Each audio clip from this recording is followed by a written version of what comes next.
Hey, everybody, welcome back to Android App Addicts episode 519. This is the show where we talk about Android apps, Android hardware, whatever else happens to float our boats. I am your host, Mark, the Sultan of the Soapbox Cockrell, and joining me this week, as always, are the people you're really here to hear from. The DoorToDoorGeek, Steve McLaughlin, and Eric, the manager, the politician, Arduini. Hello, gentlemen. Hello, Mark. Hey, I thought we'd change it up today and do it backwards. Let's start out with apps right off the bat, and then useless babble at the end. Can we do that? An app show talking about I don't understand. Yeah, I know. Just to see. Can we at least let Door say hello first? No, yeah. No, he doesn't have to. Sure. It is disruption. I'm a fan of disruption. I'm not going to slow anything down. Let's say hello, Door. Bring an app. What's your first app? Actually, no. I'm even going to disrupt your disruption. I'm going to start with an email. Oh, dang! That is spontaneous. Go for it, dude. So Adam writes in, "Hi, Mark, Eric, and Door. It's Adam, the over-the-pond geek, again with another of my occasional game recommendations. This time, it's a point-and-click adventure game called Botanicula. However, this is no secret of Monkey Island. Instead of Guybrush Threepwood, you play as a collection of insects and seed pods exploring a giant tree, which is under threat from a scary sap-sucking spider. There's no text in the entire game, which originates out of the Czech Republic, which makes this sort of game accessible to younger children. I'm no longer sure where to find your Android App Addict spreadsheet. I used to go to Notter's World, so I may be bringing this game down from the attic, but it's definitely worth a mention due to its originality. It costs £4 in the UK and has no in-app purchases. Best wishes, Adam, the over-the-pond geek."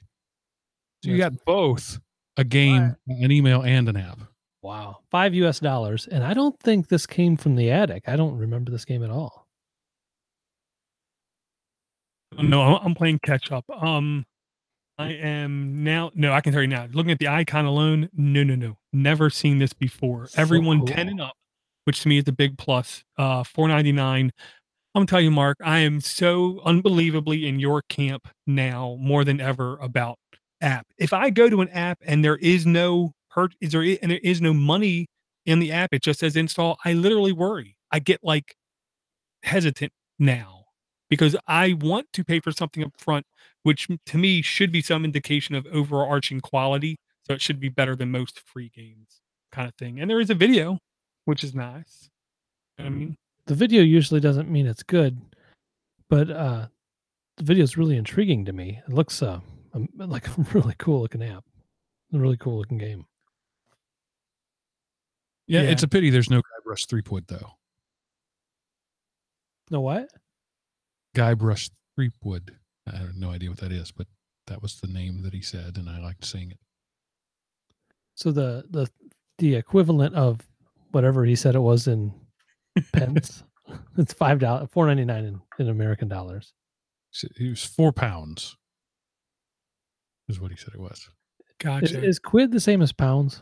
Oh, And, dude. Adam, you need to let me know that. Is it like, I don't know, shillings? Quid is like saying bucks. It's a slang for the major currency of the area. Okay. So it's 4 quid. But I don't think that's English. I think that's more Scottish. Scottish? Oh, okay. I'm not sure. I don't know, but I will say this. This is a very long video for the game. Here's the thing, Eric. Here's why videos typically are bad for a Play Store. Typically, the video is trying to wow you, zow you, you know what I mean?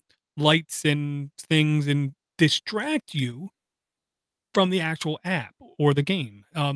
Typically when you have a bad game, the video consists over 80% of non-game scenes. You know what I mean? Where you want to see gameplay and the video typically doesn't show gameplay. This video is nearly 98 to something 99% gameplay, which is number one rare. You know what I mean? And it's a minute long. So you can actually get through this. And this is why I'm perplexed. Knowing it's written by, somebody with Czech, there's no words in it, means it has to try to then tell its story using limited information. Basically, like it's the art of the old pixel game. The older the game you get, the more inventive the person had to get if they wanted to tell a story because of limited palette, limited resolution, limited audio, and now this guy has limited speech, and his goal is to tell a story. So that alone makes me interested, I'll say. $5. I have money on my Google opinion rewards I haven't spent. So this might be it. Botanicula. Botanicula, like Yeah. Dracula, but I love you, Mark. sap sucking spider. So Dracula, but in plants, Botanicula. Yeah, I mean, this is an old game. It's got reviews back from 2017. They did a great job back then to keep it having legs this long, you know? And factmonster.com says quid is from the Latin quid pro quo, which means this for that. And so I give you a pound, you give me a thing. Therefore, it's a quid. You give me the quo. Ah, okay. That makes sense. Yeah, This is educational programming, ladies and gentlemen. I learned something today. I can go home now. See you guys later. Well, good news, Eric. You already are. Oh, yeah. That's true. Unless you mean spiritual home. In that case, I can't help you. On my way, though. Help us with Doors and app. Bring it on, brother. Okay, I had to make sure that I properly internally bookmarked this app for myself. So in this app, okay, Mark, I love you. I swear I'm not trolling you. I'm not trolling you. I wouldn't troll you. So can I guess before you say it? go ahead. You already know. I'm sure you do. Go ahead. No, Hey. go ahead. I don't know. I got nothing. Go ahead. It has a virtual reality side to it. It's Mm. but here's the thing. Here's what I don't get. I just literally Mark, I just saw the title and it said I have to bring this because I don't think Eric knows about it yet. No, I've installed this. Oh, dang. Okay. Denied. I know. Firefox Reality Browser, fast and private, Mozilla Communications, E for everyone, completely free, no in-app ads, no in-app purchases, even though it's filled with ads because it's a browser. 14 reviews. Eric, I hope you played with this. I have not. Oh, I installed it and then I reset my phone and it was not one of them. Like, I don't believe I put it back on, but I didn't get to my VR headset in time after I installed. Let me look. Yeah, I don't think it's on here. If this is not the epitome, looking at the video, of what Mark said, I don't know what this is. This is something I could literally picture in the movie Up. Was it Up? No, not Up.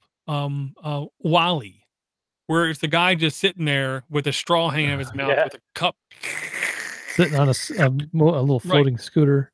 He doesn't have to walk. And this is how he browses the internet because, using a mouse and keyboard is much too difficult. So he has like a pointer poker. Yep. Yeah. So instead of just looking at a browser, you look at a poor rendition of a computer showing a browser that you have to operate instead of with a keyboard, with a stick. Mm-hmm. How is this better? Because it's virtual and the screen is like floating like magic in front of this horribly pixelated land. So why this is better is so you don't have to take your VR headset you can off. Scale it. You don't have to take your VR headset off to go browse the web. It's a stick. You can't even type.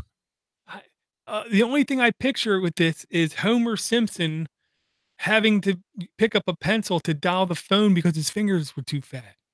Because it's a stick. That's what it is. It's literally like a stick. This is the kind of thing I honestly cannot understand. A browser in virtual reality. But Mozilla's doing it, so... Well, it's very similar to Netflix in virtual reality. And YouTube, except for YouTube has 360 videos.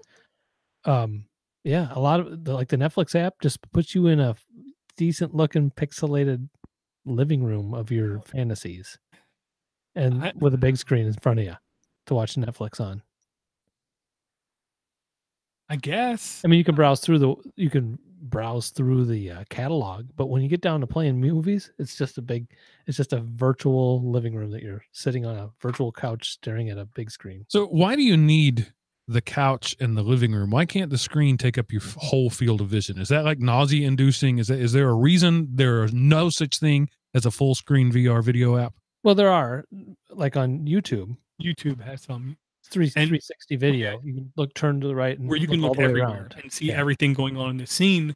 The difference is 99.99999% of where you're looking, it's useless. There's a window. Oh, there goes a bird. You know, kind of. So that's not what I'm talking about. I'm talking about watching video like Netflix, Plex, movie apps. Oh, all right. Well, no movies have been shot like that yet. Well, that's what I'm saying. So all the movie apps right now, instead of just showing you a 40-foot screen, they show you a crappy living room and a sofa and a 20-foot screen. But it's a big screen. No, it's maybe 20 foot. Yeah. I think it's that way. You never have to buy a big screen TV. You could live in a locker with that on your head, and basically, have a straw go out the little vent holes to somebody who feeds it, and you can just sit in there and watch Netflix like you're sitting, like you really actually have a home. Right. And I'll say YouTube has plenty of actual 360 content. Plenty.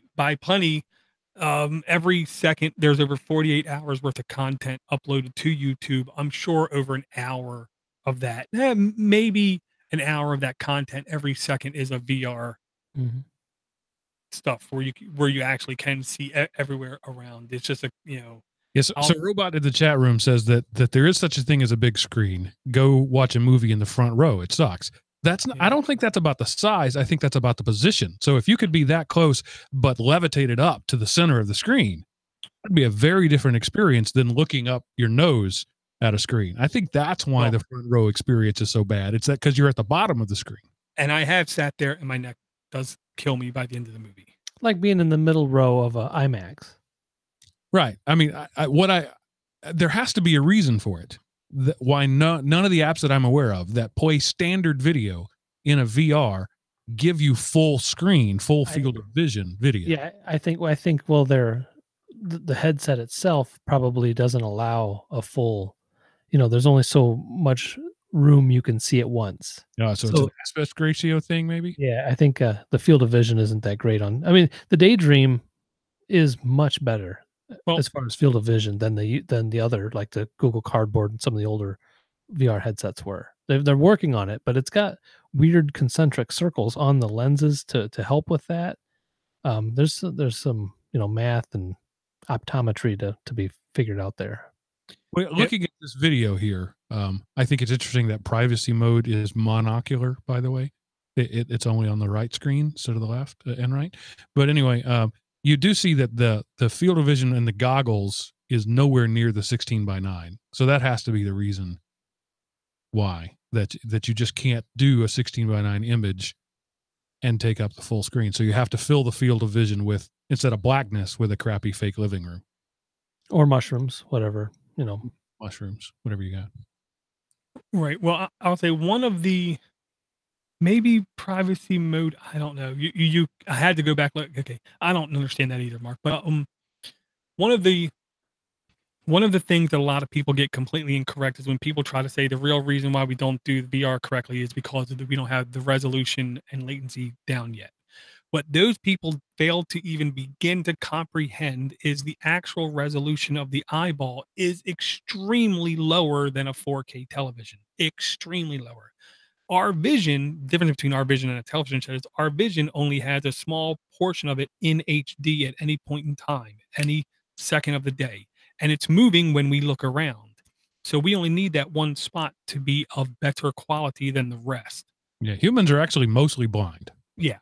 So it isn't that the screen has big enough resolution, it's that the screen is not aware of our eye and where it is looking and adjusting its own resolution to fit where we're looking. So they're trying to cover up the entire verse that we can see. So when you use the failing concept.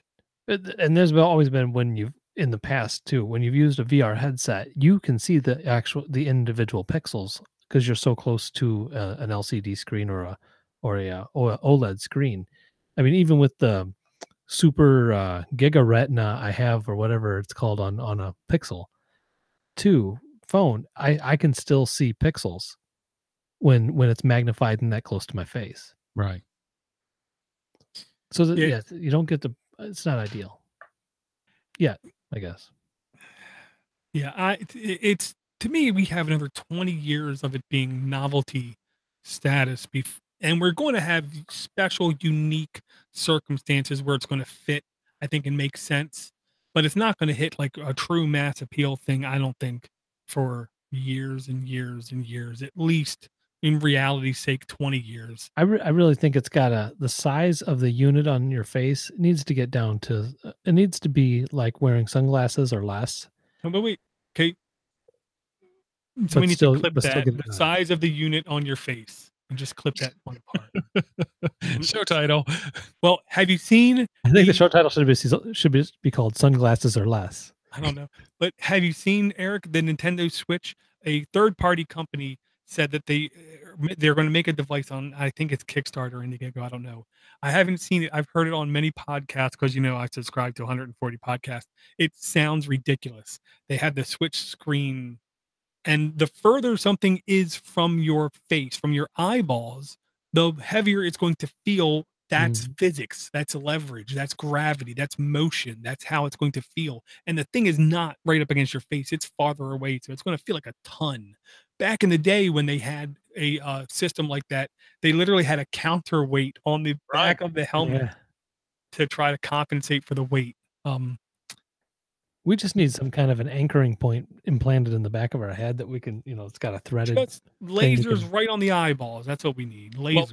Well, that would actually work. What you have to do is you have to bypass the screen altogether. You have to hijack the nervous system, and painting lasers on the retina would do the job, or somehow jacking into the optic nerve. I think OLED contact lenses can't be that far off. As a curved screen, we got that down. Small. I mean, if you look at your contact lenses really closely, there's little letters and numbers printed right on each one of them that you never see. So it's got, all you got to do is inject some OLED in there, light it up, use flexible enough. Yeah. The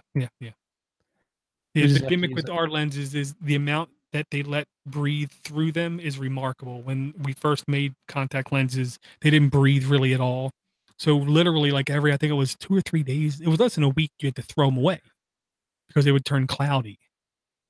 Could we recharge the batteries in our contact lenses by? Would have to be some kind of blinking. The blinking motion, capture the energy from the up and down.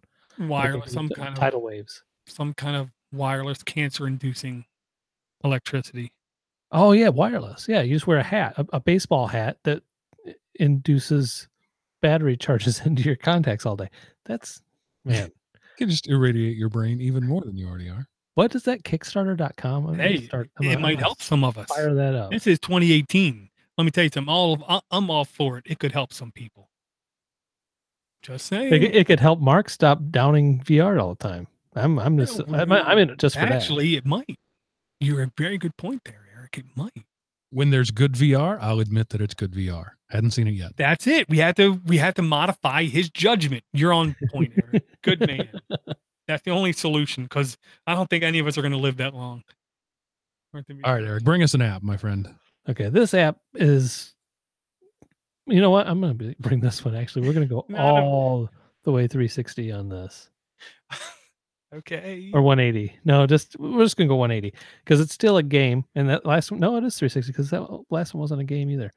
This is called 8-Bit WaterSlide by Ancient Games DS. Dora, this is 8-bit. Okay, well, it's a side-scrolling running game where you jump, you slide, and you I don't know. It's kind of a combination of jumping and sliding where you break through the next level. It's just weird-looking game. Probably not too kid-friendly, because it really. I wonder why. Well, yeah. Well, the thing that's really not kid-friendly is when you mess up, it's very insulting. It really takes you down a level with the things it says to you for messing up. Okay, really quick, Eric. This ain't 8-bit. This is closer to almost 32-bit. I know. They just think 8-bit is cool, so they call it that. I think the guy running, yeah, maybe. No. Yeah, so this is an endless runner type game where you're on like a water slide nonstop.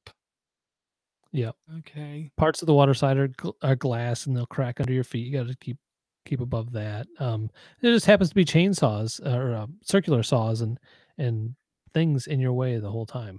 You got to avoid. At one time, he's on fire. And one time he uses farts for propulsion too. I haven't got to that part yet, but I'm not that good. It's not that easy.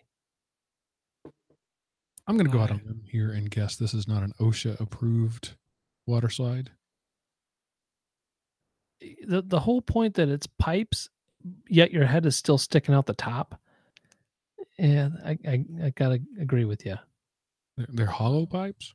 Does OSHA really approve water slides though? It's not really a job. Occupational hazards is more what they're into. The installation of a water slide at a park, they would probably be all over that. So, Eric, it wasn't that good a joke to begin with, and you just sucked whatever goodness out of it. I don't. I suck. What can I do? Say, Okay. Hey, I don't want to take your job away from you, but Dory, you got an app? Save me from this one. We gotta get away from here. Oh, okay, but this is a weird app. I will say this. This is a weird app because I used to be on top of this ridiculously. And I had a good friend, Knucklehead Tech, talk to me about this today. And I'm sitting there for the first 3 minutes. What are you talking about? What do you mean? What do you mean? What do you mean? What he showed me today, and I'm gonna yeah. I'm going to get a link to this too. It's a piece of hardware. Docking stations. I don't know if you guys know this, but docking stations have completely changed in the last, I don't know, 3 or 5 years. Something like that. For laptops or for your phone or what, or in general? For laptops, they're now completely different. They don't exist anymore. Back when we did it, docking stations used to be things you would clip into, and then there would be the laptop would smush into it perfectly, and it would form fit like the dock station I have now, and then you would connect your laptop to it and roll. Well, now docking stations look much more like modems or routers. It's USB. Yeah, to me they're very weird. I'm trying to get this link to this one. Yeah. SD3500V, Kensington.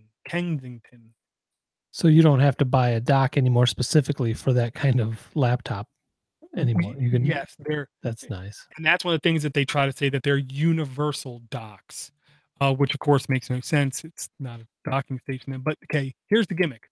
The app I put in the show here, the app is called, oh God, what's it called? Did I mess it up? DisplayLink Presenter. DisplayLink Presenter. Any Android, even 5.0 and up. I mean, this can work on 3+ year old hardware is what I'm finding out. Not every piece of hardware, but a lot of pieces of hardware. You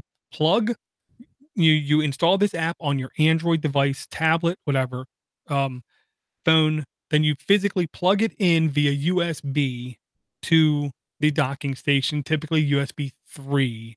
I do believe that USB-C, you just power it over to the cable, and then it will basically work. And then you can just load the app, hit a button, and bam, you have full-blown Android on a full screen monitor without any special hardware needed. Back in the day, you needed to have MHL on your Android device. That was a specific chip in the USB host controller that enabled it to display video over HDMI. It was HDMI over USB. Now it's all in software. And I got to tell you guys, I like the idea of this a lot. I'm not saying I'm going to get one today or tomorrow or whatever, but what I will say is I like the idea of this a lot, where all you need is Android 5 and up. You go on eBay, you can find these for less than $50, $40 kind of thing, where if you don't go to the right place, you're spending $150 on the high end for these devices. Kensington SD3500V.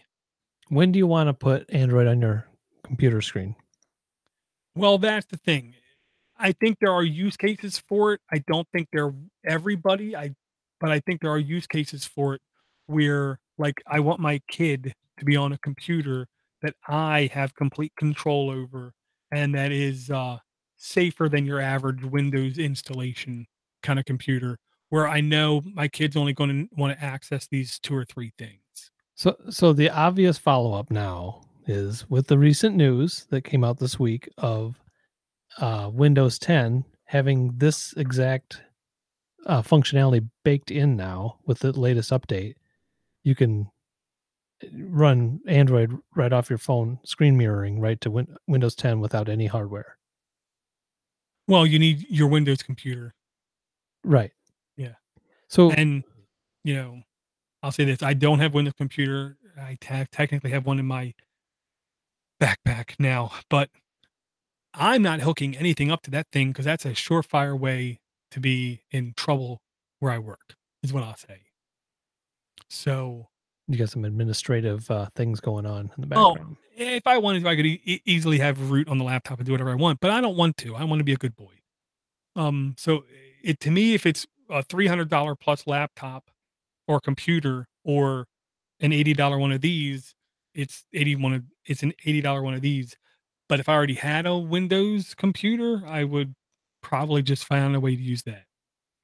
Robot in the chat room does say that he would use it with a, because he could you use a stylus and like on the Note, but on a much bigger screen for drawing. That's a good point. You know, That could work. drawing and designing on a Well, bigger screen. The only issue I'll say I know of is there's no automatic scaling or resolution modification. If the monitor you're plugging it up to has upscaling features, aka an expensive monitor, then you can turn your phone sideways or tablet sideways and almost probably get full screen. I'm guessing still not going to get full screen because there's no way the aspect ratios will line up perfectly. And I don't know if you want to stretch it. But I know in portrait mode, like I saw 2 huge parts of the screen that were not lit, and it was just literally in the middle of the screen. To me, that looked very unappealing, is what I'll say. I think it does have a use case. I don't think it's great unless there's more functionality baked in where Windows is controlling it from that side. It has to be better than BlueStacks is my logic, because BlueStacks, after I don't even know 6 years, is still horrible. And So, screen mirroring on the Chromecast works like that too. If you've got it in portrait mode, you just see basically a phone on your TV, and then when you flip it sideways into landscape, it does at least it goes full screen on the Chromecast. yeah. So, well, I'd say I'm sorry, Dor. Does this give you a full keyboard and mouse interface now with this device and this software? Or do you still have to touch the phone and just see it on the screen? Well, this DisplayLink Presenter, you can then plug up a keyboard mouse to the hub and use a keyboard mouse, and have your phone or tablet sitting there doing nothing if you want. Or you can literally, I think, have the display mirrored to where you can interact with your phone or tablet with your hands and your fingers, and then have it up on the screen as well, presenting style. That's a $29 Chromecast if you want to do that. If all you want is a big screen for your phone, Chromecast. I'll say this. Chrome, no. Every time I use Chromecast, extreme lag. 2, there's no ports, there's no plugs, there's no nothing going wrong with it. With this, you get multiple USB 3 ports, multiple USB 2 ports. You can hook up mass storage devices as well and have it easily accessible through the interface. There's other physical things you can connect to it. Depending on your version of Android, you can also connect physical Ethernet up to it and have that recognized to it. That has to be baked into the kernel, so that has a lower probability. But there are plenty of USB type dongles where if you plug it up, the base Android will pick it up. You'll probably not get faster than 100 meg, but you can definitely also get full network speeds from the hub as well. And yes, Chromecast is functional, don't get me wrong, but it's not the same thing. It's like the new thing that I got completely wrong, Yeti. Did you guys hear about that? The gaming console. The game experience on Google. Yes. So, is there news about it? Yeah, and I got it completely wrong. Oh, okay. Let's hear it. I swore to be like a set-top box that you can play off of. No, they're doing it even smarter for them. It's going to be only on certain Chromebooks that they specifically pick. They will enable it for free, the ability to play Assassin's Creed, the next game, when it comes out via your Chrome browser. And they're going to do all the computing processing power back on their servers. Did you sign up for that? You have to own the right Chrome device. I was able to sign up for it. I'm in the You're line. not going to get it. Yeah, I'm probably not going to get it. Well, you're going to have to buy a Chromebook. You're going to have to spend over $1,000 on the hardware in order to do it in the beginning, which is for them genius, because then they literally control the entire stack from beginning to end, and they can pace it out as quick as they want. Because we've seen other companies try this in the past. We've seen at least, I don't know, 6 other companies have tried to do streaming game playing. And it worked somewhat. It worked better than you would expect.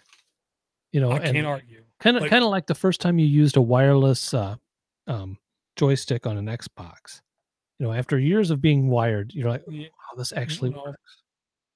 You say that, but I actually saw Atari 2800 wireless joysticks when I was a kid. Okay. And I was shocked they worked. I'll say that. But yes, when I came into modern gaming, I swore these wireless controllers are going to have lag, unusable, can't do it.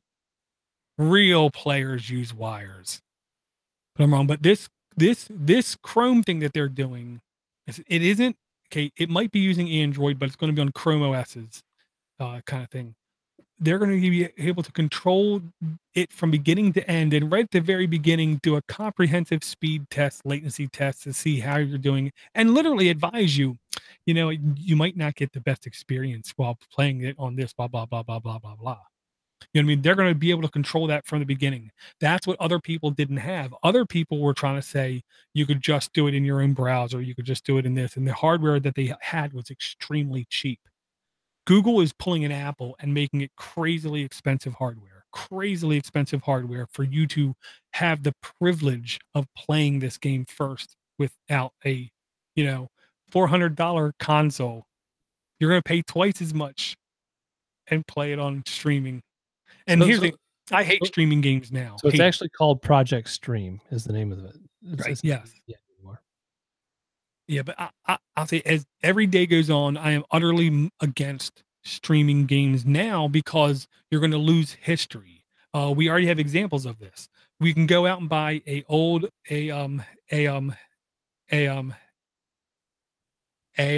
2800 console and cartridges, put them in and play them. Okay, you can play old games. If they're streaming, you can't. And the first example I know is Super NES. Back in the day, had a cartridge in Japan that had a modem on it where they streamed 2 Legend of Zelda games, which was actually 8 shows in each, where you had to be on the console at the right time of day. The game got streamed to you, and essentially the game was lost for 30 years. Wow. I've never heard of that. It's Legend of Zelda Stone Tablets, like Secret of the Stone Tablet, something like that, where now they've pieced it together as best they can, but there are certain events that were happening only at certain time, that one time. So literally, back in that year at 8 p.m. on that day, if you were not playing, this event did not happen. You know, and if you were, it only happened to you. And then they would have replays like in 2 weeks where they would replay the same series to where you could play it again if you wanted to. But it was literally like a televised event, but a video game. I don't like streaming games. It's bad for everybody except the people making money. So I did go ahead and put the link to where people can sign up for the Assassin's Creed Odyssey. It says for requirements, it says that you're a U.S. resident, 17 or older, a computer with reliable internet access.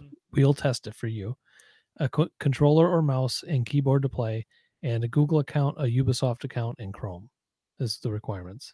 Well, if the Play Store is any indicator, hear me now, believe me later. We have seen games come into our show, apps come into our show that say it's not compatible with a device. Wait a week, wait 2 weeks, wait a day sometimes, and bang, it's all of a sudden compatible and it installs. they're going to have such a slow, controlled rollout of this. I expect it literally only to be in Chrome Pixel books. The question is how long? A couple days, a couple weeks, or maybe 2 months while they build up infrastructure. I don't know, but Yeah. this is game breaking, is what I'll say. And Assassin's Creed, I love listening to people who don't know anything about the games saying this is a perfect game, perfect game to do on this kind of platform. And then when they try to say why, they can't because they don't know what the game is like at all.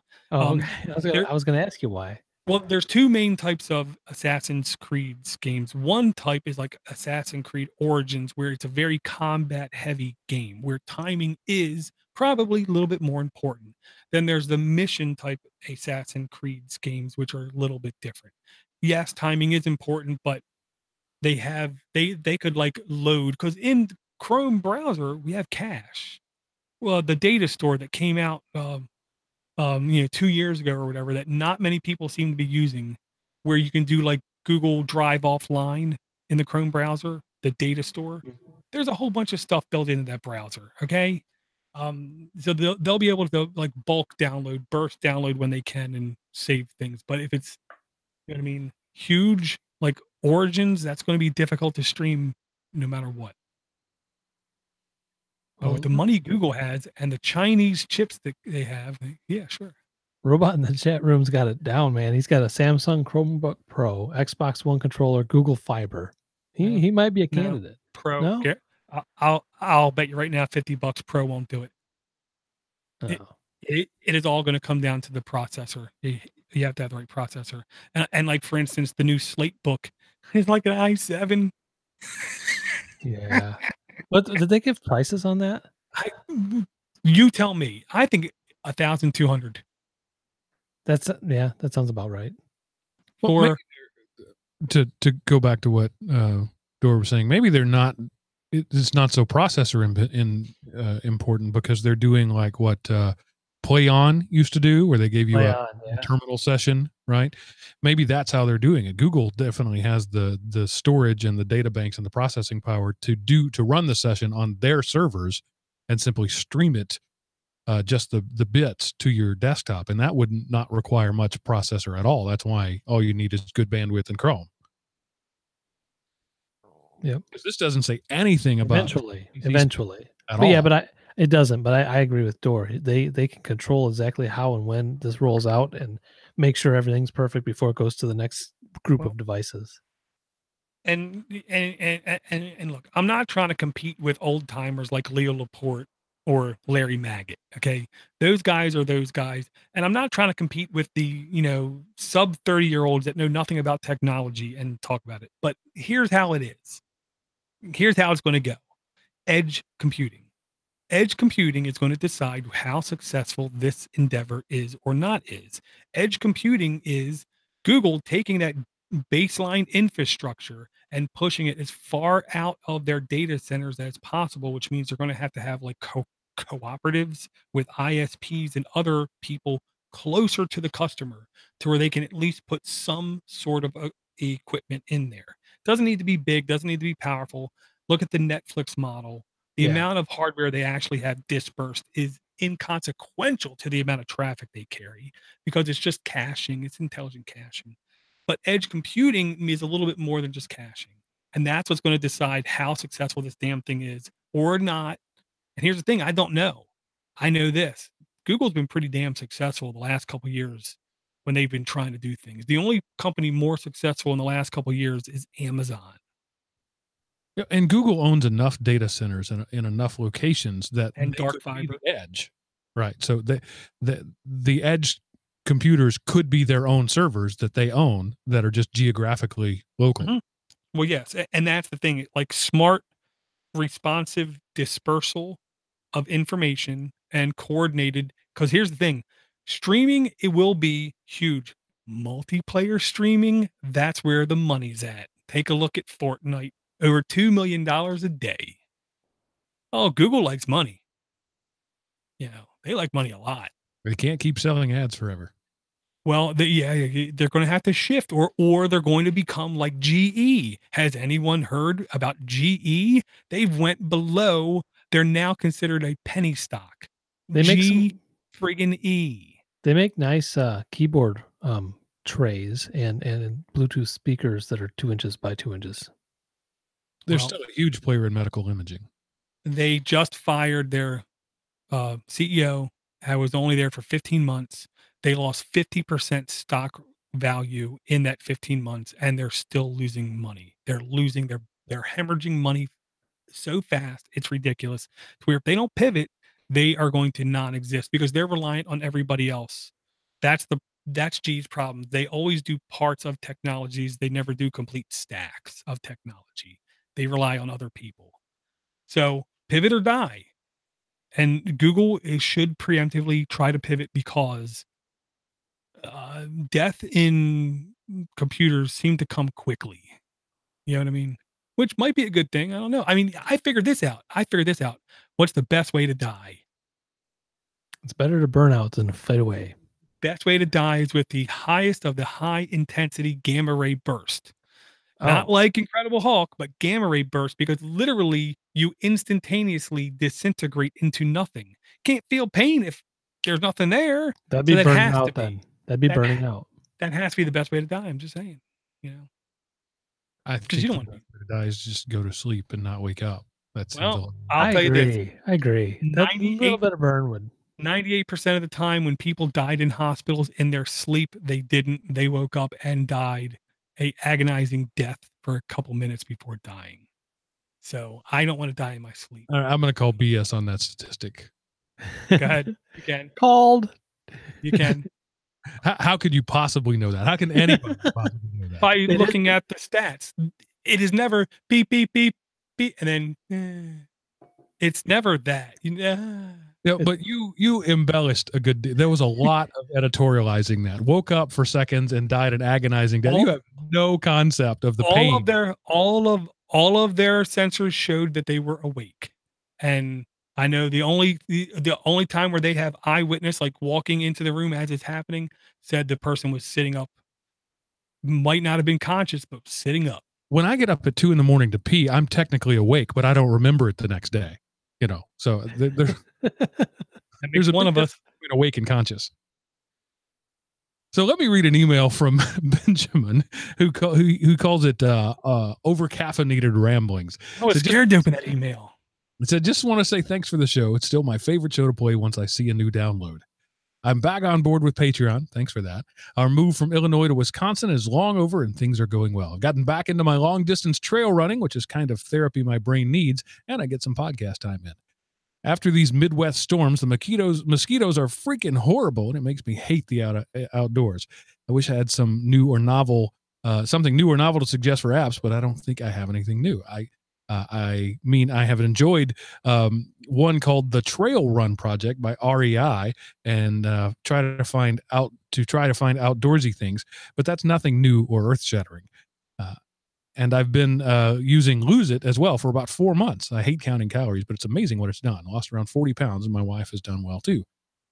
I've been using this password app for a long time, Password Safe. That's PASSWD Safe. It's touted as a secure and open source, and it's a Linux, Windows, Android program, and I like it, except I've started to get weird database duplicate errors. I have a ton of conflicted copy saves in my Google Drive, and now I suspect I'm losing data somehow. And no fingerprint utilization makes me look elsewhere. But from a security standpoint, I always felt it was a solid offering, though perhaps outdated slightly. I suppose a question, a topic of sorts, if you want to toss this around for a minute, or not. I'm lucky to be able to travel to Europe soon, way too soon to be prepared. Most of what I know I've learned from TV and porn movies, so I'm sure it's all accurate. Alternate offline translation apps I should be aware of. I know well about Google Translate, and you can download the language in advance, but is there a better one I haven't heard of, or a supplemental one, something I haven't heard of about for traveling abroad? I tried to find the app list, but apparently lost the bookmark and or forgotten how to Google properly. Anyway, thanks guys for everything. I am typically silent, but love the work. So Dor, that's 2 people that said they don't know where to find the show list, and I'm a host and I don't know where to find that. So maybe you could tell us all where that. Okay. Pause the show, go to your podcast player, click Hold on the on. Wait, icon. wait, I gotta hit pause. Hold on. And it's going to be in the notes because I got to put it in the notes now. Sorry. There's no easy way for it. Here's the main reason why. Every place I've put a hard link to it, most people don't realize this about Google Drive. They cycle through link algorithms where the link that you share from a Google Doc can in 6 months or maybe up to 3 years, I've seen it before it will change and no longer work. It's because they changed their back end and engine of where links point to, kind of thing. So, and everywhere where the link was at is now dead, doesn't work anymore. So I'll make sure that every episode I'll copy the link from the doc itself and into the notes, because I have a suggestion for you, Dor. I have used this myself. Make a Google site, sites.google.com, embed the spreadsheet in the site. The URL for that never changes, and the linking is always works. Okay. Super easy. Takes about 3 minutes. Good tip. That's a pro tip from Mark right there. You know, don't know. It may have, my link may have changed a couple times over the years, but maybe only a couple times over the years. Yeah. Yeah. I mean, that link, it is slower to change. Literally, that's why I said like 3 years. It took a while, especially for the first time, for it to change. Yeah. Yeah. But yeah, good thinking, Mark. I will say this. I love the fact that people complain about it because it shows that they're listening. I ain't gonna lie, I was afraid to open up the email called overcaffeinated ramblings. And look, sorry, I've talked already too much this episode, but Mark, you commented about 2 weeks ago, said that I was looking svelte or whatever. I'll just put it like this. Apparently, the better that people think I look, the worse I've been like feeling or kind of thing. Because I saw that email, I literally couldn't open it. Over caffeinated ramblings. Oh crap! Ben's mad. I made Ben mad, so I literally didn't open the email. So you're feeling worse as people think you look better? I don't know if the correlation, causation. I don't know. But I just know that I don't feel great, and I saw that email, and I said, "I can't open an email. What if he said something bad?" Now suddenly you're sensitive? Okay. So it's not a physical feeling of badness. It is like a sensitivity to criticism. Or of what? I don't know. I don't know either. And it's me. Yeah. Well, okay. Well, I mean, if we're gonna go to a meetup sometime, Dor, I don't want you like. Well, listen out on me, okay. like, Well, dude, Eric, I don't want to go outside. There's mosquitoes. fine. You want to? I'll say this, okay? If you notice, I haven't gone to a lot of events here in the last like couple years. Yeah, I've been with A couple. Yeah, I never went too many before though. Okay, well, you notice that I disappear every now and then. Well, yeah, I mean, whatever you do after 3 a.m., I can't hang, so I have to go pass out somewhere. Well, I disappear once in a while. I know you do. You do. And I've had people ask me if I'm going to do drugs or some kind of sexually explicit thing. No, it's typically I'm going to like cry or emotional release kind of thing, because it's a lot of stress and a lot of pressure and a lot of social things that I'm not good at. It's called being an introvert. For you, being with people takes energy. God, and you can't get away. True. That's true. Energy back. Yeah, you got to recharge yourself up. For me, being with people gives me energy. I am more energized when I'm with people. I'm an extrovert. Well, have you ever done the Myers-Briggs, Dor? Oh, yeah. And hell no, because it's all garbage. But and here's the thing: what I tried to understand, Mark, and I can't. 30 years of my life, couldn't speak to anybody about anything ever. Okay, period. The introvert of introverts.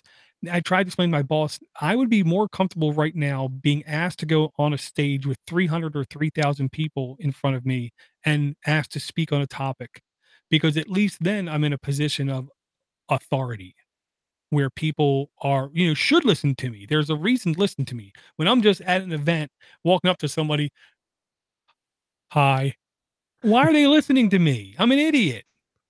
And so I don't like it. I don't like You're it. a lovable idiot, Dor. I don't like it at all. And at work, same thing. Unless I'm in a position of authority, don't ask me to say anything. I won't say anything. I literally won't. I don't. Yeah, I don't get that. I just I can accept my position as a you know as that dude's like hi. I mean, honestly, that I am that dude as well. But See, I'm the guy that everybody hates that talks on elevators. I'll get into a elevator full of people. They're all just staring at the door. Don't talk to me. Don't look at me. And I strike up a conversation. Yeah, me too. I'm the same way. Eyes rolling, but I get energy from that sort of experience. My wife's like, why do you have to say hi to everybody? I'm like, well, It's not being nice. See, Mark, I'll say this. At work, I'd love you.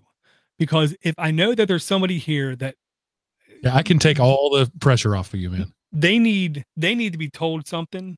Like right now, where's Mark? Bring Mark over. Yeah. Mark will tell him how it is because Mark tells people how everything is because that's Mark. I know it's just not me.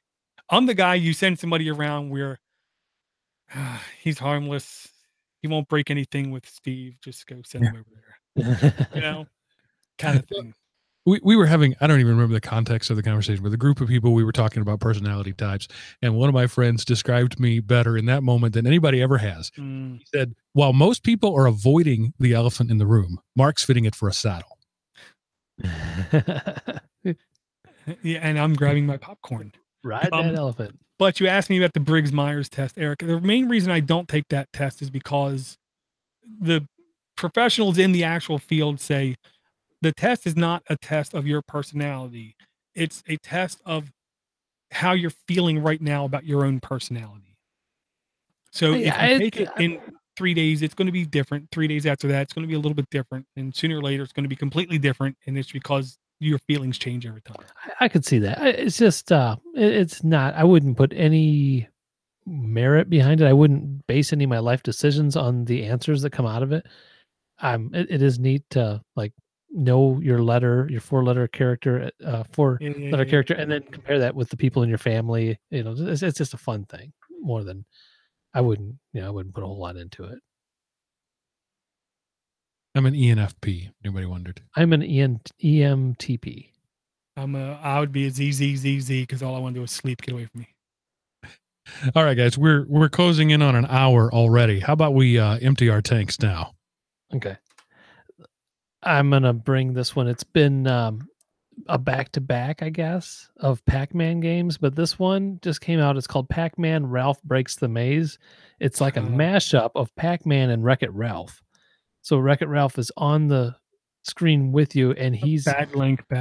Not surprised. Oh, man. Good job, Eric. Wah, wah, wah. Here you go. It's because I was sitting there too long. I think I probably typed something. You were too excited. Well, here's the real question.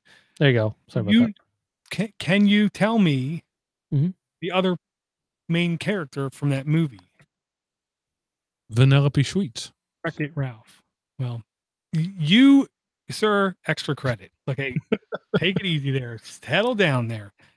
Eric, can you tell me anybody else from that movie? There's another dude in the game who has to go and fix the walls on the game that he wrecks. Eric, I hate movies. I hate television. I won't watch any of it. It's crap. That movie was good. It's Fix It Felix. The game is that's Felix, not Wreck-It Ralph. Fix It Felix Jr. Felix Jr. Yes, thank you. That movie, everything about that movie was so well paced in plot line and story mode and revealing and empathy. Everything in that movie was done to me among the best of any movie in a couple years here and there. I personally thought. Here's how much I don't like movies. I've never seen it. You're one dynamite gal. I mean, you got to check it out, Eric. Seriously. You've watched some crap. Okay. Let me tell I love you. You watch some ridiculous crap like Pixels. Don't try to tell me you haven't. You watch Adam Sandler movies. Don't tell me you don't. Never seen Pixels, and I don't like Adam Sandler movies. You've watched. You watch Adam Sandler movies. I've seen them enough to develop an opinion. You need to watch Wreck-It Ralph. It's actually good. It's like to me on the level of Shrek. It was good. I've got Comcast is hooking me up with HD now, so I guess I can watch it. You really do need to watch it. And that was one thing, honestly, I remember we were talking about years ago in Podnutz, around the time of the game show idea we kept throwing out there, was the idea of we all watch something at the same time and we hang out and we just talk during the movie, and we have to say pause if we've got to pause to go do something kind of thing. But we can't broadcast the movie because, you know, Hollywood and their butt nugget heads.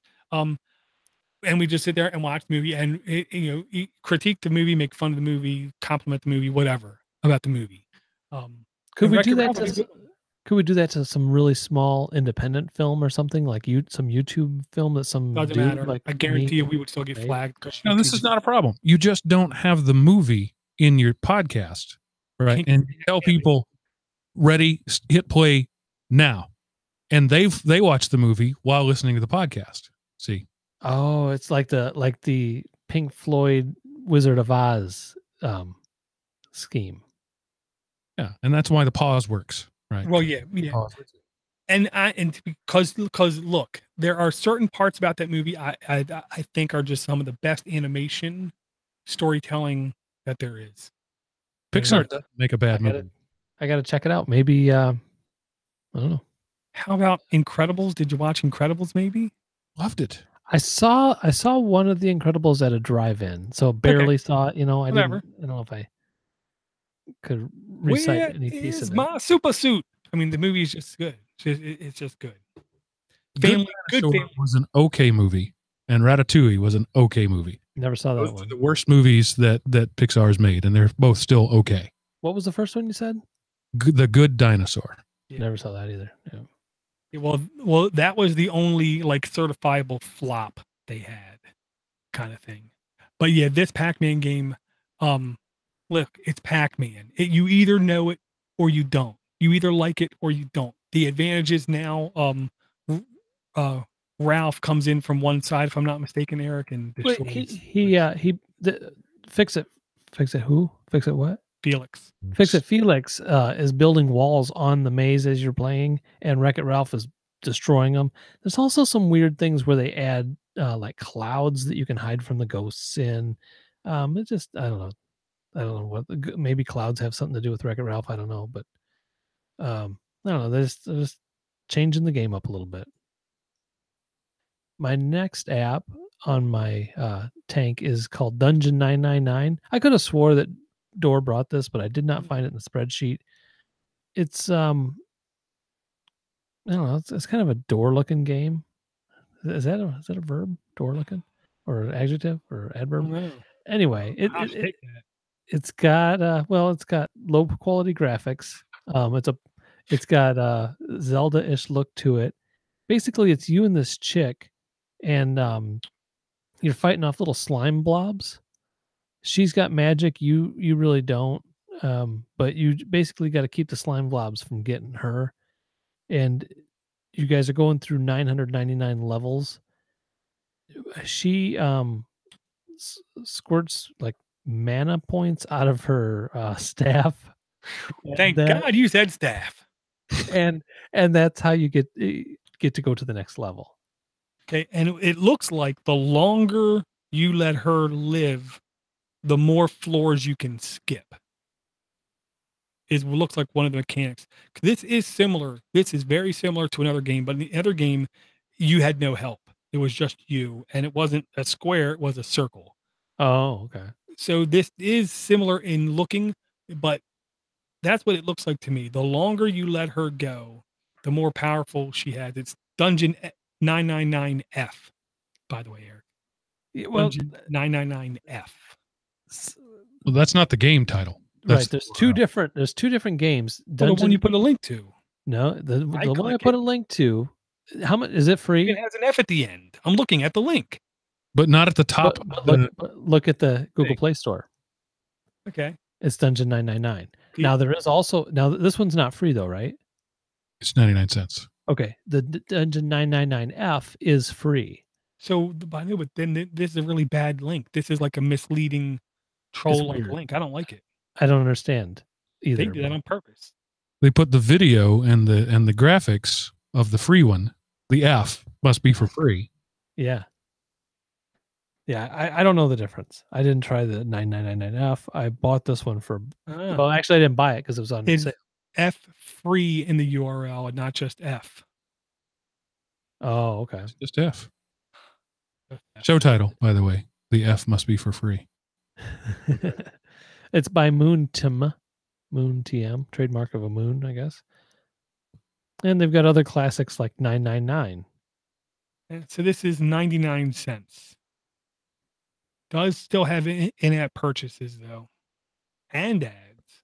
Yeah, And costs money. I guess in the in-app purchases has to do with an auto fire mechanic to it. And a lot of people were complaining about ads. I mean, the ads were just a very small bar at the bottom for me, so I wasn't too intrusive compared to some of these apps. It's the Hulu model. We make you pay for it and we show you ads. Yep. And it literally says in the description, cheaper than a McDouble cheeseburger. Which leads me to my next app. I think they're right. Okay. Yeah, McDouble is 230 something now, or 130 something now. I just ordered a couple of them the other day. This is called Burger the Game. It is a single tap kind of timing game, but it's just, I don't know, is there a video in this ad? Yeah, there's a video. In the video, you can kind of see that there's half of a cow, and when you trigger it to the game to start, a piece of the cow falls off, which is instantly turns it is a burger that lands on your skillet that you then have to flip onto a bun that some random person's just holding next to you. And the game model, basically you got to see how many burger patties you can stack on that bun without having them fall off. This does not look easy. It's not too bad. My first once you get the first burger on there, it's not so bad. It's hard to get the first one going. My first time though, where you tap to build the pyramid, right? Pretty much the same gameplay as that. Where the things come in from the side and you tap it and it builds the pyramid. Yeah, sort of, but you can stop the pan like from moving. You got just for a tapping game, you actually do have a lot of control over how the burger's going to flip over onto the bun. I got 4 though. I got up to 4 You my got first. 4? Yeah, my first time I got 1. I ended up getting 4. Wow. I haven't been able to repeat that since. Yeah, okay. The video just loaded for me and now I get it. So as soon as one falls off, your turn is over, right? Yeah. Yes. It gives you like a classy little name of your I like the fact that the cow grows back every time a slice is cut out of him. So Yep. it's a humane thing. He's a regenerative cow. It looks like, I guess that maybe as you go into layers and levels of this, you get a chicken and I don't know what, there's some kind of a silver thing. Cow? Lamb? I don't know what it is. Slice of onion. Rhinoceros. Oh, it's a robot. It looks like a robot face. Alrighty. So you're eating robot burgers. Okay. Yeah, sure. Easter Island. Looks like. Okay, that's it for my tank.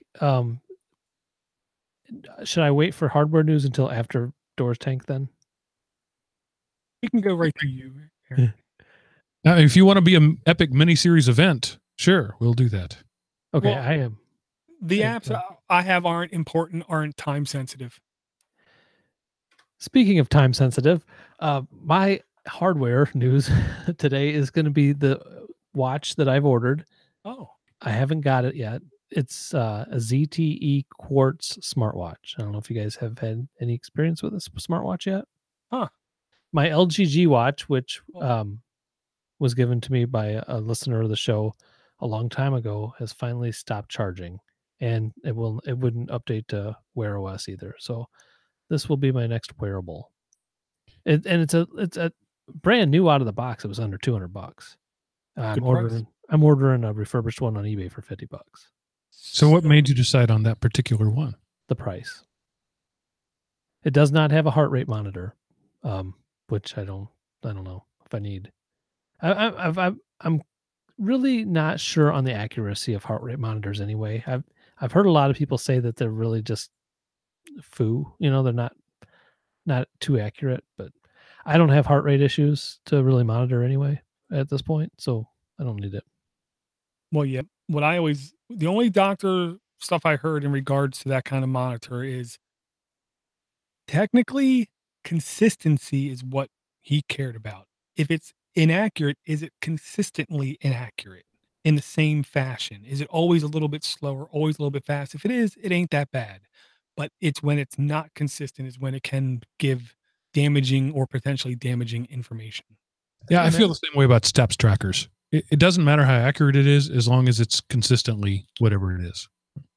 Yeah, I think if I had this like weird, pulsation feeling in my chest every now and then, or I got like really super hot, or my face turned red a lot, or something, then I may want to look at that, But yeah, right now we're okay. And this one will upgrade to Wear OS 2, which is just came out last week, and I'm kind of excited to check out what that has to, show. So, really quick, Mark, do you know how many milliamp hours your watch is? Because this thing is only 500 milliamp, which to me sounds really low. They said 500 is pretty big for a watch, from what That's- I've read. I was trying to think of some kind of sexual comment there, like, whatever. That's what they all say, something I don't know about it being adequate size. Sure. Yeah, sure, it's big.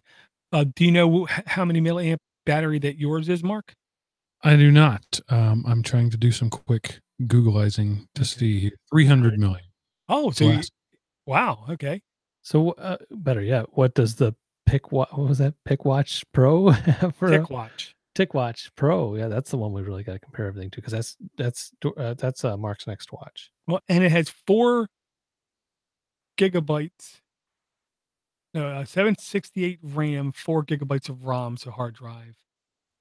It does say GSM Edge, HSPCA. So this has its own SIM card connectivity. It can. I won't be, but I was going to say, what extra would you get out of it? Maybe you could text message to or from it. You could make phone calls without your phone.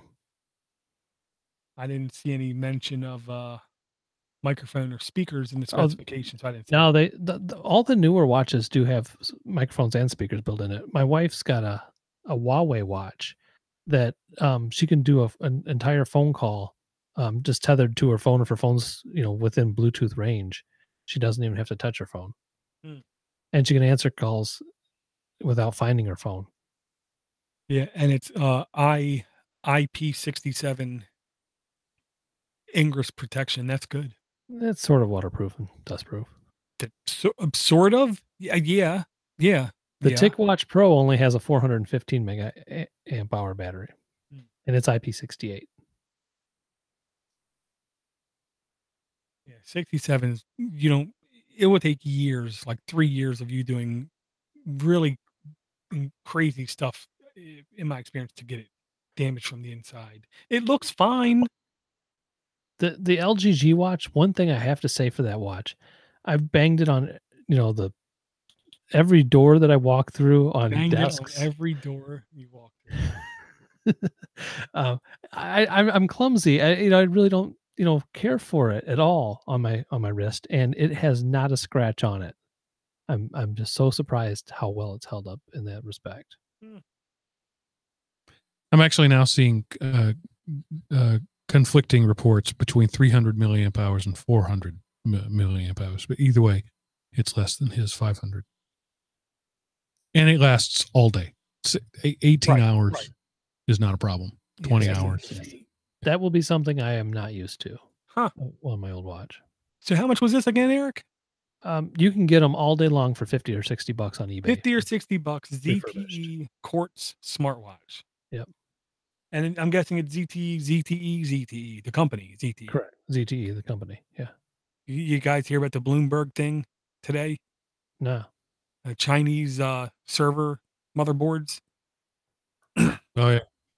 Yeah. Well, and if you read it correctly, this was actually like 3 years ago. This is almost like a Snowden level thing of, this is old news from the people from the inside. And 2 guys I know, one of them told me today, yeah, I was trying to tell you this kind of thing like 2 years ago when I was first made aware of it.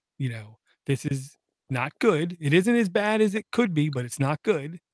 that there are these literally rice-sized chips that are really hard to even see that they put on a certain class of motherboard that's in big data centers owned by like Amazon and Google and stuff, where this chip is where can potentially give command control over to somebody else. Oh, that's its whole job, is to just sideline administrative rights. That's what everyone believes, but it's never been like switched on that we know of. It's never been utilized that we know of. It's never been taken advantage of that we know of. It's something that was not on the specifications to the motherboard. It's there, and they're trying to look at it and evaluate what it is, what it does. You know, you have to imagine that if America ever made anything anymore, and we were exporting it to other countries, we would totally put those chips in everything we export. Totally. Are you kidding? Yeah. They would be little microscopic red, white, and blue colored. We would be so proud of these chips.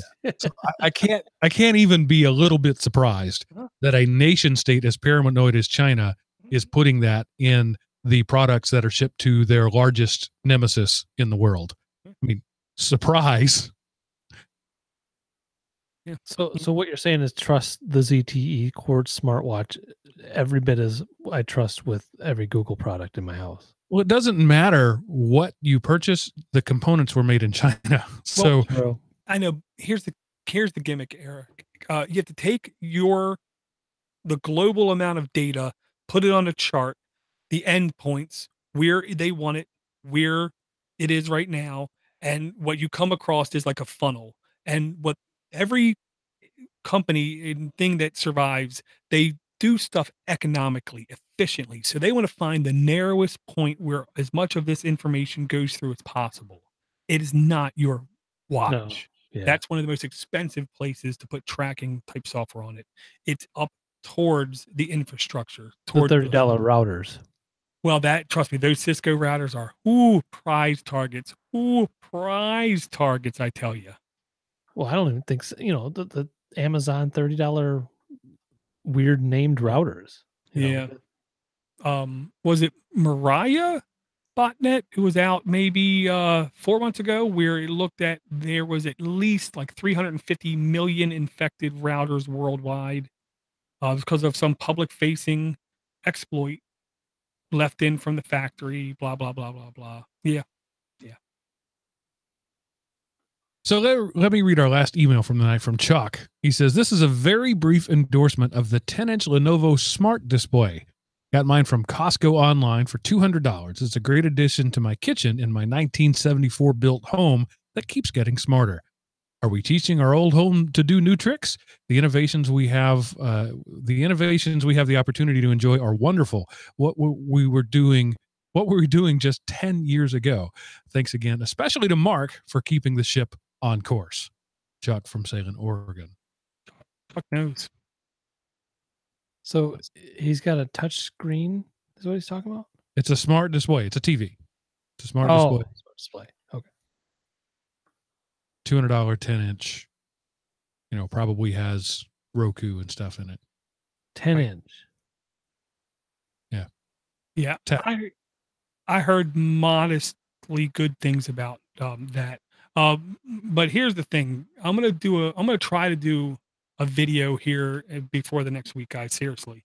Try to do a video where I go through a piece of Google that I don't believe a lot of people actually know about, that's on your devices inside a Google Assistant, where there's actually some pretty advanced things you can do and manage. And the thing is, they affect your Google Homes you have in the house as well, or other Google smart appliances in the area. You can have some control over too. It's actually pretty interesting, is what I want to say. There's a Google Hub on the horizon that's going to try to like offload some of this stuff up there. The idea of a centralized, managed, controlled, gatewayed hub in the house is not a dream that's forgotten about, but it's going to happen. And Google's already started some of it, is what I'm going to say. And I did kill the speaker on my phone now, so it's even closer to death. Dramatic. What was it, Mark? Dramatic, painful death. So how did you kill the speaker? I mean, did you Yeah, stab it with fire or something? How do you kill a speaker inside a phone? too much bass. He's No. hip hop. I'll tell you guys the truth because I love you. I said, okay, Schmoogle. And I wanted to look up Mission Barbecue menu for my son. My youngest son tried to tell me they have burgers. They don't have burgers there. It's Mission Barbecue. They have pit beef, pit turkey, pit ham. Then I'm thinking maybe on their kids menu they might have burgers, but I wasn't going to admit that to them. So they don't have burgers. So then I literally tried 5 times back to back to say into the Google Assistant, show me the menu because I want to see it as well. So I do on my phone. Every time it tells me I cannot do that when the device is locked. I cannot do that when the device is locked. It's when the device is not locked. Durr!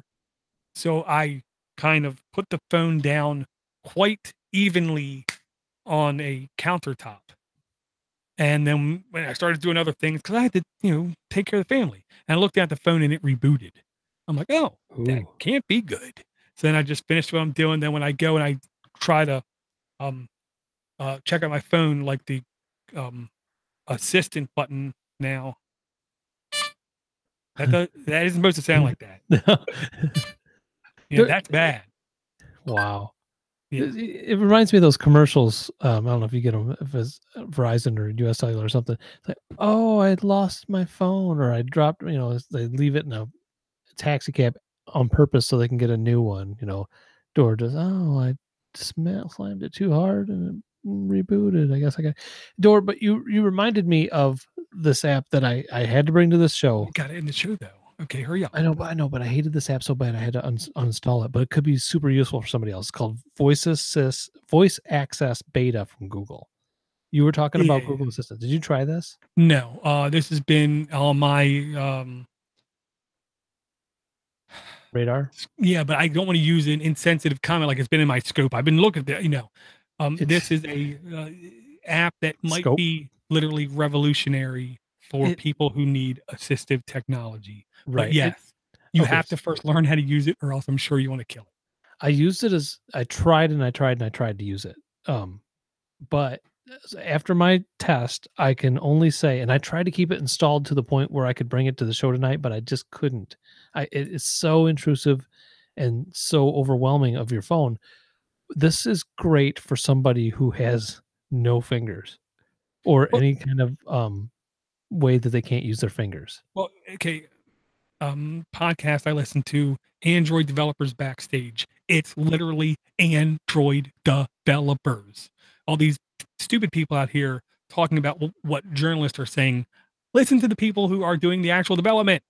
Their assistive technology is in such a way that literally the people doing the programming on this literally like have kids with disabilities. They have incentive to make this work right. Okay.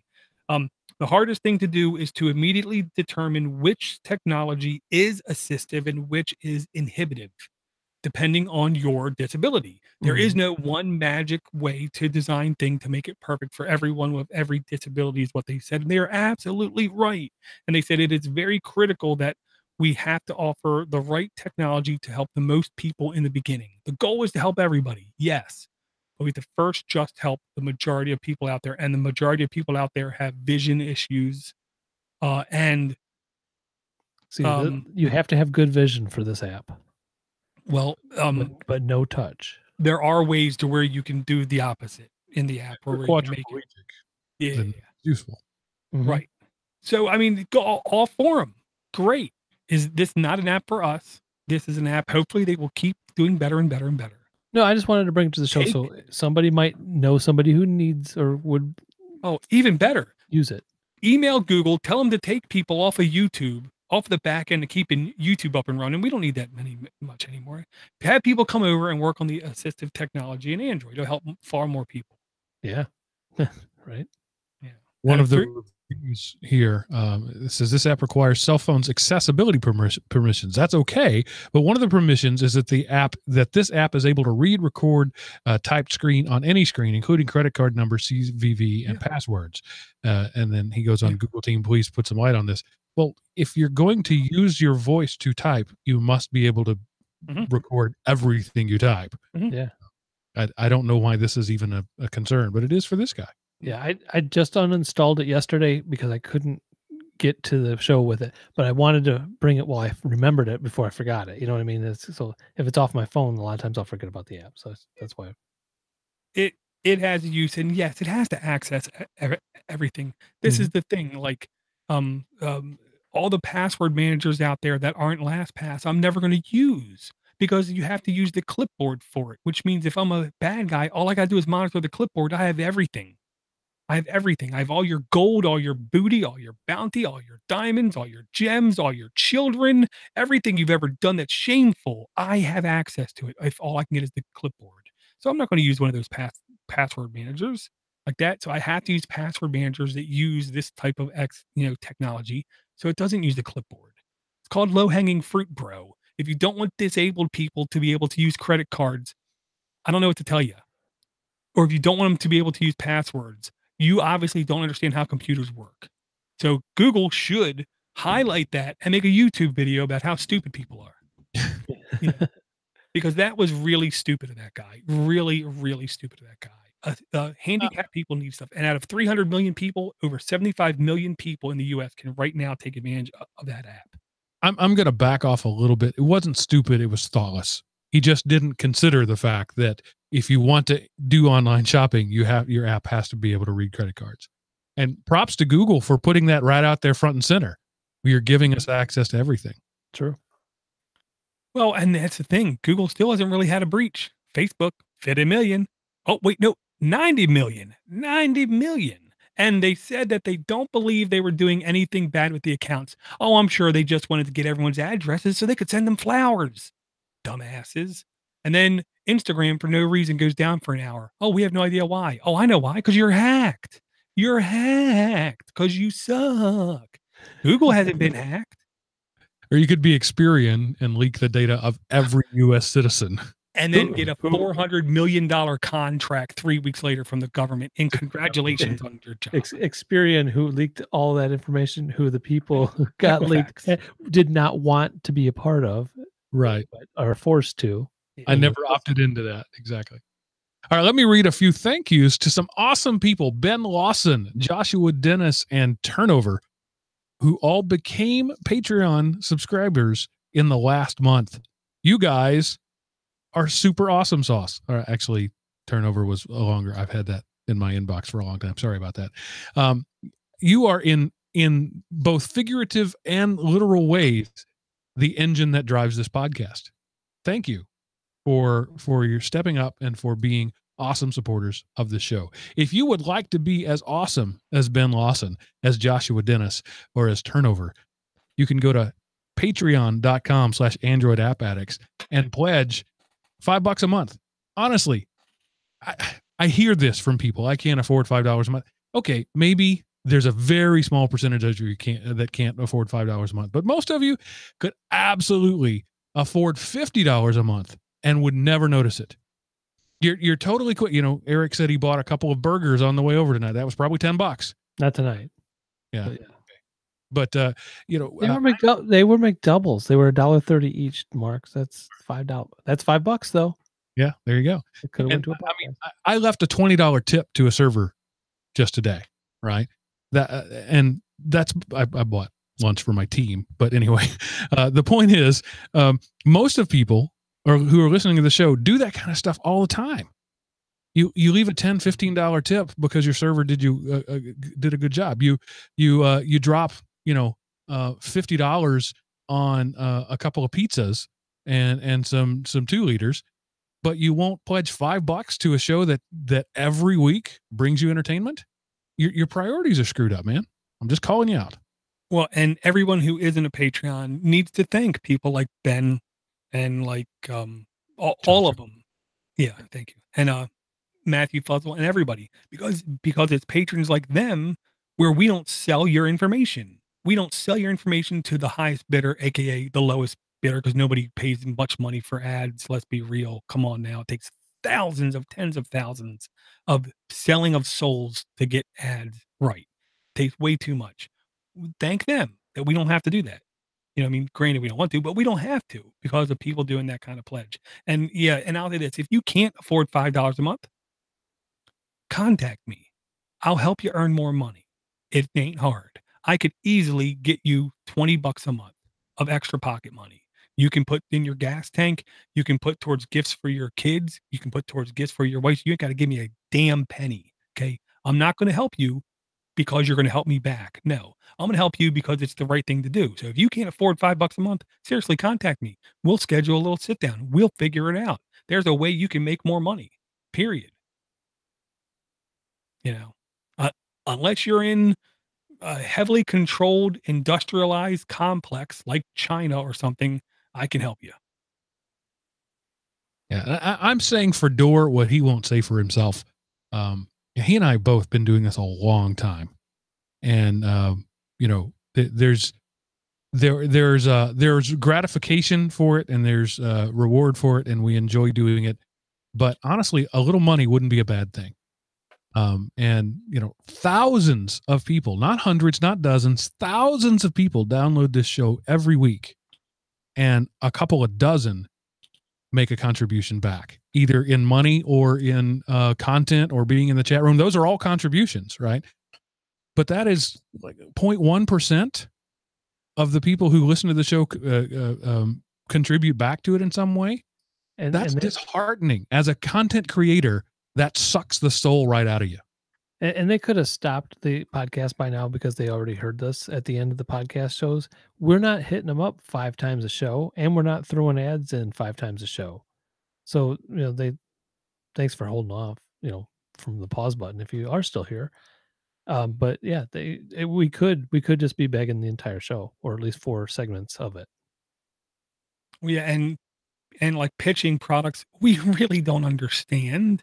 Oh wait, we would probably understand. I'm sorry, but you have people pitching stuff like Linode, not even understanding what it actually is. I don't understand the purple mattress. Well, that's just brilliant marketing. That's what that is. I think super cool. By the way, I sat on a sample of it recently.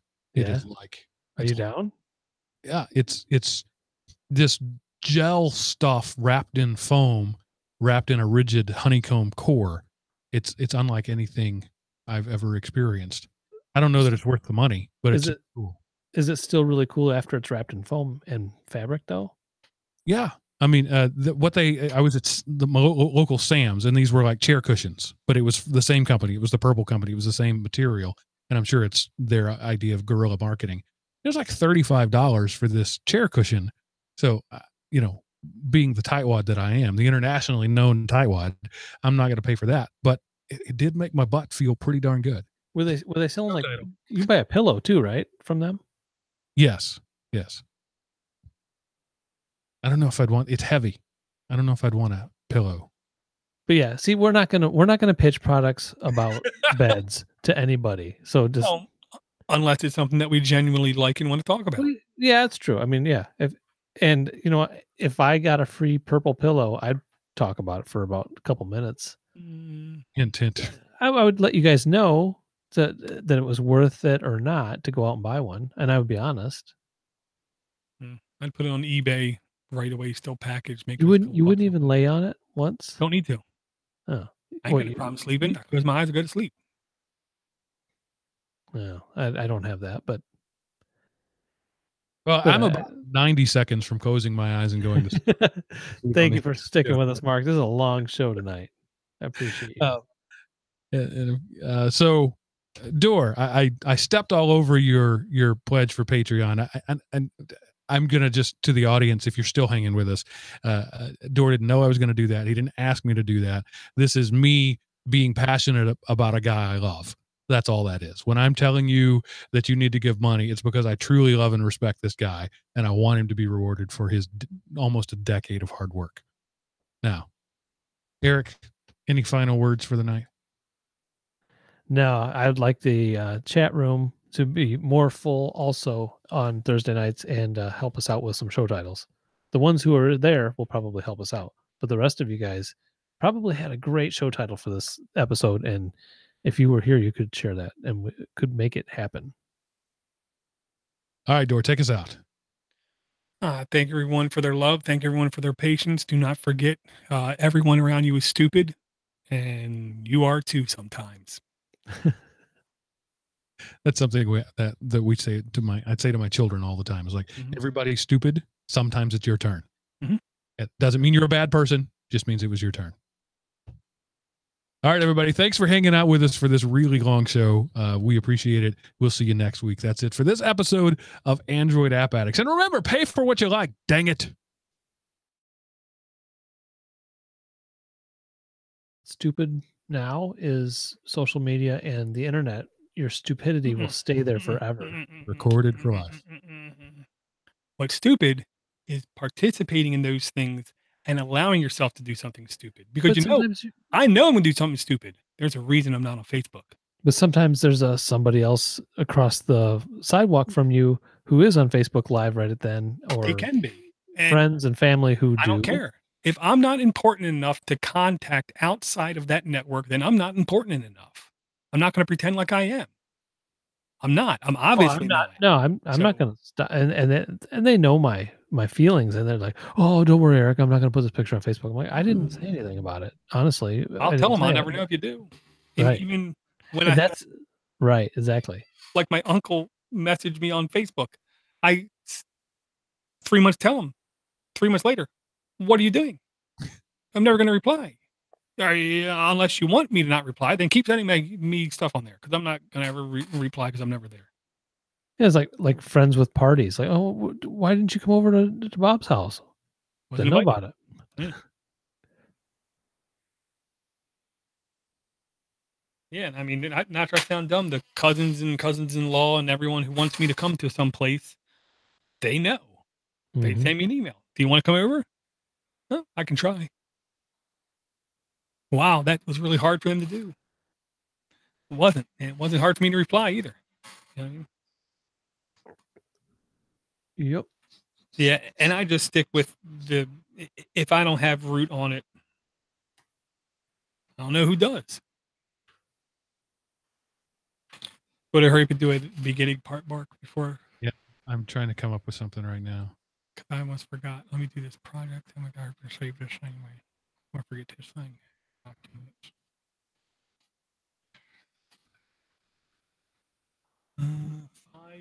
All right, let's try this. Weird insects, barnyard animal torture, and Mark still hates VR. Next on Android App Addicts. I'm gonna say, if we don't get any titles, the one that Rhino says it's better to burn out than to fade away is a great title. Good Neil Young ditty. I don't know. I liked. Oh, what was the early one we were talking about? Well, no. The one was I bang it on every door. I bang it on every door. Triceratops, by the way. Huh? I'm pretty sure that's a Triceratops in the burger game. That was the Oh. No, gotcha. the silver one is? No, the silver one though. No, the one at the very end. Yeah. That was a rhino. I'm pretty sure that's a Triceratops. Oh, you're right. You're right. And I can't remember the other one, Eric.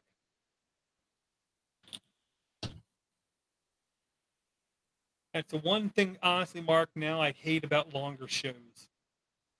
What's that? The mixing and rendering? The transcoding, yeah. Yeah. It seems like it takes 4 times longer. All right. Upload this thing. My crappy old Windows XP laptop crashed halfway. Surprise, surprise.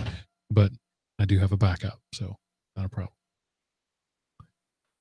It'll just be an MP3 format off of my Zoom recorder. That's fine. I think the Zoom recorder is, it seems like there's no moving parts and very little actually decay. So whether it's brand new or 3 years old, the quality is going to be pretty much the same. It's $100 for this basically USB stick with a microphone, and that seems overpriced until you use it, and then it's a bargain because this thing's great. Just runs good too. I hook the lapel mic when I do the stuff at conferences. I'm always very impressed how the audio comes out. Is Tascam any good stuff? Tascam hardware company. Yeah, they got a mini studio creator audio interface. It says for online broadcasting. It's a cool looking little box for $100. I don't like their audio interfaces. Their preamps tend to be noisy. Oh, okay. My experience is like a decade old, so it may not be accurate anymore. It's half price at B&H. It's I don't know. It's got 2 HDDA mic preamps with XLR and TRS inputs for game casting, podcasting, and more. Here's the thing. Didn't mention Stardew Valley the whole episode. Ooh, nice. Oh yeah, and the multiplayer's coming out on Switch any day. And there was an app suggestion to you over the last week about that Stardew Valley, some kind of app, Stardew Valley something. I forgot to recap the apps. Do you need me to go over them, or are you sure you got them all?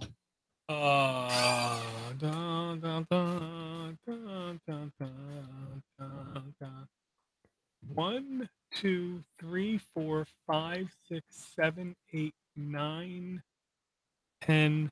10 because I'm counting ZTE Smart Court Watch as a link. And Project Stream also? Nope. Then you're missing one. Did not have that. Yeah, I didn't know if it was official. No, I'm sorry. Voice, let's see. 1, 2, 3, 4, 5, 6, 7, 8, 9, 10, counting ZTE and Project Stream. So if you've got 9, you're right. Right on. Oh, no. I had a blank tab there. I had the Play Store tab. 1, Botanical, Firefox, 8-bit. DisplayLink, PAC-MAN, London 999, Burger, ZTE, Project Stream, Voice. Yep. Cool. Yeah, the voice access. I literally just heard about it hours ago because of an email. Yeah, I had it for 3 days straight, and I wanted to keep it going until the show, but it was just so intrusive. But it was intrusive, and it'd be a super intrusive good thing for somebody who needed that. And I just right, exactly. It's intrusive in the right way if you need it.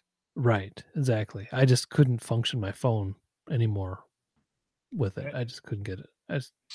I use my fingers too much for that app. Yeah, as soon as they made Google out. Home. All right, man. Thank you, Mark. Merry Christmas. Happy New Year. Happy New Year. To me, as soon as they made the Google Home is when they needed to focus more on accessibility, not 2 years later. True. But that's just me. So we're at 519. Bang. Control C. Cloud.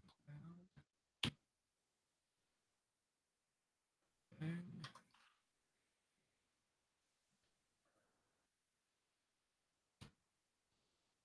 Okay. Oh man. I'm gonna kill the stream. Thanks everybody.